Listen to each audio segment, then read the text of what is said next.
In what seems as a case of adding salt to an injury, a 5-judge bench of the appellate court has nullified the much talked about 50 to 60% salary increment that had been awarded to teachers in public schools countrywide. The over 288,000 teachers are yet to be paid their September salaries. They downed tools in September to push for the implementation of the increment that was awarded to them by Justice Ndumanderi on the 30th of June this year. First on card was Justice James Odek, who tore into the trial court verdict, saying that the court erred by becoming the conciliator in the dispute between teachers and TSC. I hereby recommend that the procedure for promoting alternative forms of dispute resolution under Article 159(2)(c) of the Constitution be clarified by a practice note to clearly state that a sitting judge or a judicial officer cannot be a facilitator, conciliator, mediator, or arbitrator in any dispute.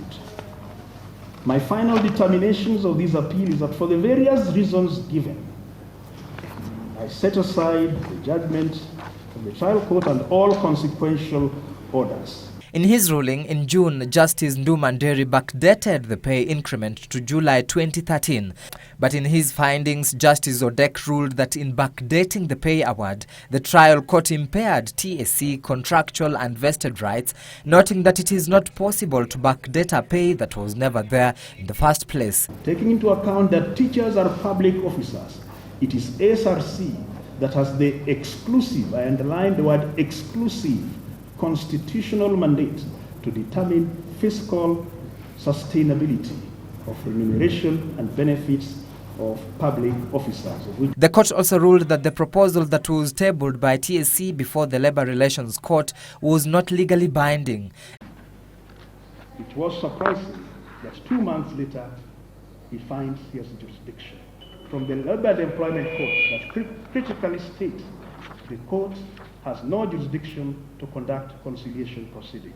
And for the record, the judges ruled that TSC was right to appeal the award despite objections from KNUT and KUPPET. However, the pay battle is far from over, following the declaration by the two unions that they will appeal their decision at the Supreme Court. Halligan Agade, Scales of Justice.